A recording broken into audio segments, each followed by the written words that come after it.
Hey guys, what's up? Welcome back. We are once again in Stormworks working on our Sandcrawler build. In this one, we are going to do just a little bit of general detailing everywhere. I'm going to work on the suspension a little bit here in the beginning of the episode. And then later on, I'm going to work on plumbing up more of the engine. And in the very end of the video, we're going to get a water tank placed. So give you a little sneak peek as to what we're going to be doing in the coming episodes. I'm going to get a water tank placed and a water system put into the ship as per most of my creations. So definitely stick around, stay tuned for that if you guys want to see what we do for that one. But if you like the series so far, don't forget to hit that like and subscribe button. Come back for more. The series isn't going to go anywhere. I'm going to keep making these videos until this thing's done and we get it on the workshop. But what we got going on right now is I am adding some sliding tracks to the suspension, which in real life this would not really work because the suspension arm swings upon a radius, not on a linear or in a linear direction. But that doesn't really matter for Stormworks, so we'll ignore that for now. I'm adding this to kind of add an extra piece of stability to the suspension. Right now it looks a little goofy with just the one top suspension arm. So I'm going to add some lower suspension arms to this that can slide up and down on the track. This will hopefully make the suspension not only stronger, but it also make it look a lot better too. So that's kind of what we're working on.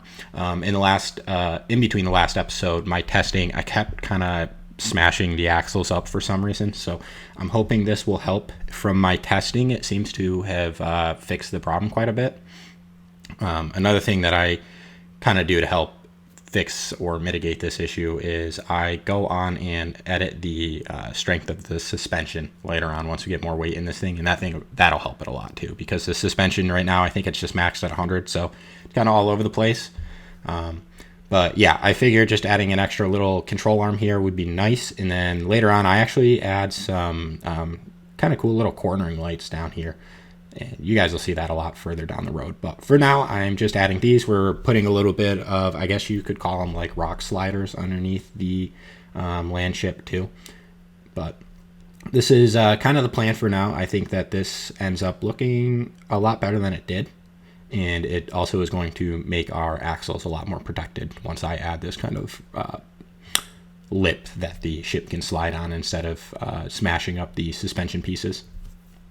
Enough of that though. I'm going to let the time-lapse go a little bit, and once we get back from working on the engine a little bit more, I'm going to come back and we will talk a lot more. But just a quick little heads up, we're going to do a lot of the engine cooling in this episode. I get the engine set up pretty quick in this thing, so stick around for that. But yeah, I'm going to let the time-lapse roll a little bit and then we will cut back in.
All right, so we are back in the engine room, and I'm going to start adding some cooling loops to this thing. So we will kind of stress test this later on. For the most part, the ship's not going to need an insane amount of cooling. The engine is a little bit bigger than we really need it to be, which I typically do that anyways, as well as I run this engine at a rather low RPS. So we don't really need too much cooling. I think the RPS ends up being around 8. I don't know. I know it's sub 10, so it's pretty low, and we get plenty of power with that. You guys will see later on in the episode. I'm going to go drive this thing around a little bit more. So you guys can kind of wait till the end of the episode to check that out. I will definitely be showing off the vehicle. But yeah, I'm just kind of adding some cooling loops. I'm trying to find some good places to put these radiators. There's kind of strangely enough, there's not really a lot of great places to put a radiator in this ship. I decided to go on this back wall just because I thought it would look good, and it's kind of up and out of the way away from everything. So not too far of a pipe job for us. We can get this piped up pretty easily. And then we've got this double pump cooling loop going, get the water flowing. For those of you who don't know, the flow rate of the water when you're cooling the engines is much more important than how many radiators you have. So if you're having a hard time cooling your engine, try to get that flow rate up first. And then if you're still struggling, that's when you probably should add some more radiators, some more heat exchangers, that kind of thing. But the flow rate itself is going to be one of the most important factors for cooling down your modular engines. So you'll notice when I build engines, I go a little crazy and I throw pumps on pretty much everything that's going in and out of the engine, because why not? Obviously it's pretty power consuming, but at the same time, I'd rather have the peace of mind to know that, air is being forced into the engine, fuel is being forced into the engine, that kind of thing, instead of just letting it, the vacuum pressure from the engine suck it in. But yeah, here we go. We are in the real world. I'm going to get the engine started and run back here. I want to just check on everything, make sure everything's working fine, checking our flow rates, and look at that. We got a nice 200 liters on both pumps. So that is going basically as much as it can, or as fast as it can. That's great. I think I add a few more cooling loops here. Yeah, that's what we're going to get into right now. But like I said, nothing crazy. We're not going to get into the fluid or liquid heat exchangers for this. I know technically it will go into the ocean at times, but I wanted to make sure it was air cooled all the way, because I don't want it to have overheating issues when you're driving. Obviously, using liquid heat exchangers in the ocean is honestly a pretty good idea usually. But with this specific case, just because it's going to operate in and out of the ocean, I want to make it completely dependent on air cooling. So that's kind of that. I'm throwing our other radiators in. I'm going to put them right in the fuel tank. Kind of unrealistic, but I think it's a good spot to kind of cram them. But that's not really how I'm going to go about it anyways. I think that looked pretty bad. But I do end up putting some cooling loops in the fuel tanks, which typically I don't really do. But I wanted to keep this engine room nice and wide and open.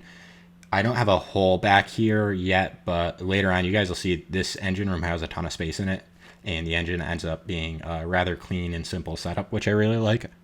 So I kind of wanted to stick with that, and you guys could probably assume from my previous builds, I really enjoy the plumbing part of Stormworks, so I really enjoy trying to make all the plumbing look good and fancy and nice and neat.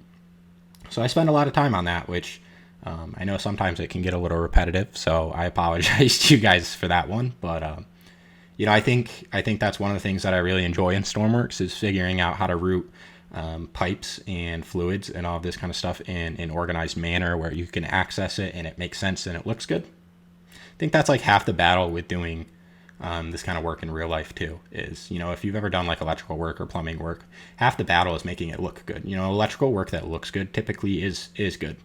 Not always. That's not, don't live by that. But, just generally speaking, if it looks good and it looks like you took pride in your work, then you probably did. And it probably is of higher quality. So, just take your time with this kind of stuff. I think it's quite easy to make it look pretty bad if you rush through the pipes, or pretty good if you kind of take your time to lay everything out, make sure you got a lot of pipes going parallels, all the corners are lined up, that kind of thing. But anyways, I'm just kind of ranting. Here we go. I'm finally getting these radiators placed in on the side of the fuel tank. I think that it doesn't look great sticking out there, so I think I just end up submerging them in the actual fuel. And that's another conversation. I don't really know how much fuel's on this thing off the top of my head. Eventually, I will be testing how far we can go on one fuel tank. But seeing that this thing is going to be a cargo ship and that you will be able to carry large cargo containers, I don't see why there would be any issue just throwing an extra, tank of fuel on the trailer or whatnot. All right, I got the land ship out in the world. I told you guys I would drive it around a little, mess around a little. So that's what we're going to do now. I'm just going to go check in on, well, I got to get this ramp up. So excuse me, completely missing my buttons. But we're going to go check on the fluids first. I'm going to check on the temperature. And then we'll drive around a little bit. So I added this doorway to the engine room. You guys can see this pretty small engine, pretty compact engine room. We got plenty of space, like I said. And everything seems to be running fine. I got the engine pinned at full throttle right now, so that's kind of why it was sitting at 8 RPS. But now we'll just, I'll just drive it around for you guys. Told you I would do that, so it's got a little bit of a grip issue, I won't lie. I think a lot of the XML wheels do, but I will say it's pretty fun to drive. It drifts around really well. You can kind of just slide it around anywhere you want. One of the big issues is it kind of sucks at crawling up mountains right now, so I'm trying to work on that. I think adding more weight to the physics bodies that the wheels attach to will probably help with that, as well as editing the tires themselves.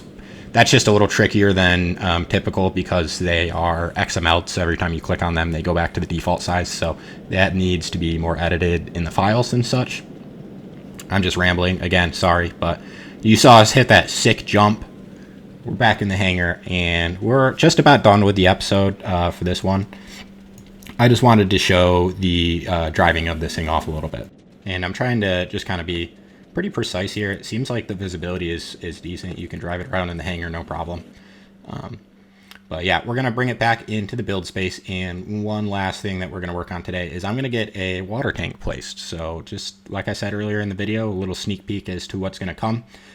This is going to be a mobile base, so it's going to have basically full life support system. So I'm going to add a water tank right now, and then later on in the next episode, we will add, actually, I don't know if it'll be the next episode, but regardless, we're going to add a seawater tank and a desalinator and a way to refill water on the ship. And that way you can take this thing anywhere, you can refill it anywhere, and you can get yourself some fresh water to either resupply yourself with or other vehicles. So I thought a pretty tall cylindrical tank here would look pretty cool, and so that's kind of what I'm going for, and you guys will see. I think it looks pretty good.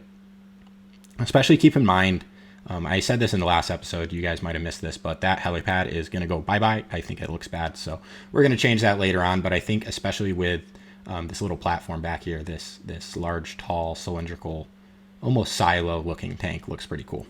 And I know, freshwater's not really that useful in Stormworks, but I am building for fun and trying to make it sort of realistic. This isn't realistic at all, let's be honest, but I just think it's a cool little feature to add, and I think little stuff like that really kind of sets builds apart. So that's why we're going to do it, and I think that it'll be a nice little feature. We can get some bathrooms, and along with a lot of the other stuff that's going to go on the ship, it makes sense. Like I'm going to have a full med bay with hospital beds, that kind of thing. So, it just kind of makes sense that this ship would have the ability to make fresh water for itself. So that's kind of why it's here, and it's here to stay. So I hope you guys like that. And like I said, this is just about it for this one. So if you guys made it to the end, thank you very much. I appreciate it. Don't forget to hit that like and subscribe button and come back for more. I'm going to get this obviously built as soon as I can. And once it's on the workshop, I'll let you guys know so you guys can check it out and play with it yourself. But that's all we got for this one. So thank you. I hope you all have a wonderful rest of your day.